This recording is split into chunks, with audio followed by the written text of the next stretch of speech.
Stéphane, tu peux nous expliquer les raisons de ta présence sur cette épreuve? Oui, en fait, dans le cadre des accompagnements que la FFSA souhaite donner aux jeunes pilotes français, on a deux programmes que vous connaissez, le programme 10-15 et l'équipe de France. Et sur les courses internationales, on essaye de leur apporter un maximum de choses pour qu'ils puissent optimiser leurs résultats. Donc ça passe évidemment par du travail en amont lors des stages de regroupement et ainsi de suite. Et concrètement, sur les épreuves internationales comme ici, l'idée c'est de les assister avec un kiné qui est là, qui s'occupe de pas uniquement tout ce qui est kiné, mais bon, alors ils ont des massages, des choses comme ça. S'ils ont des blessures aux mains, au dos, ce qui arrive souvent, on est là pour les aider à vraiment optimiser au maximum leur physique, leur donner des conseils de temps en temps, mais c'est pas trop notre rôle parce que c'est surtout le rôle des équipes. Et puis aussi assurer un suivi, les voir évoluer sur les courses internationales. Il y a beaucoup de jeunes qu'on suit déjà depuis un petit moment, pour qui le Trophée d'Europe c'est le premier rendez-vous international important. Donc on essaie d'être présent pour être à leur côté et pour leur permettre vraiment d'obtenir les meilleurs résultats possibles. Un petit mot sur la formation 2011, peut-être tant du point de vue de l'équipe de France que du programme 10-15. Déjà la première chose c'est qu'on est assez content en tout cas du début de saison. Il y a pas mal de points satisfaisants. Le plus récent c'est le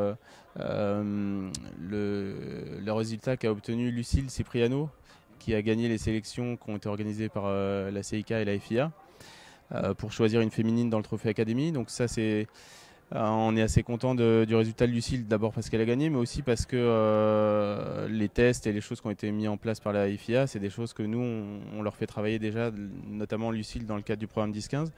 Donc on la faisait pas mal travailler sur l'anglais, sur le média training, sur le kart aussi, la manière de rouler. Et puis elle a été performante dans tous les domaines. Donc le deuxième point qui est relativement positif, c'est qu'ici c'est le premier rendez-vous international qui est important pour tous les jeunes.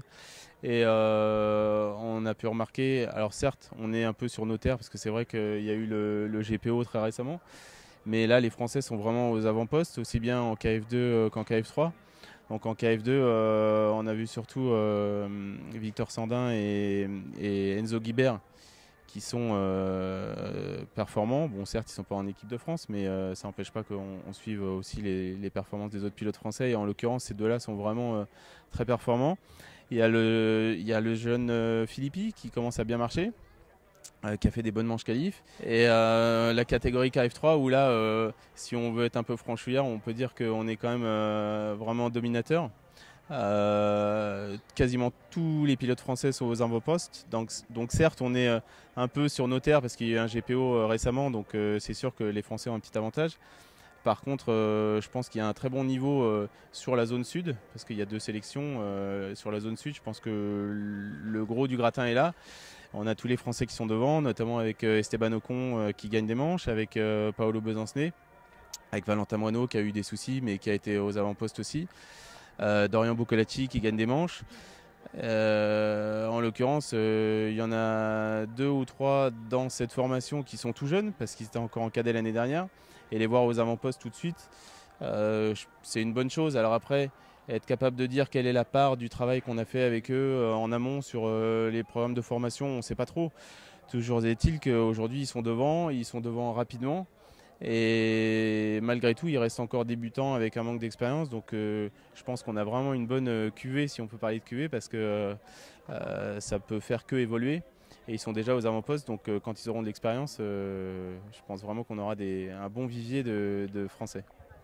Pour finir, la catégorie KF3 en général hein, se porte plutôt bien en France. Qu'est-ce que tu en penses? Comment tu vois ça?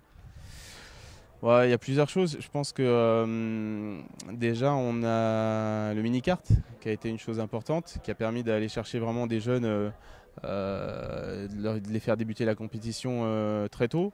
Il y a aussi certainement une grande part avec les écoles françaises de kart qui permettent d'aller chercher des nouveaux jeunes pilotes.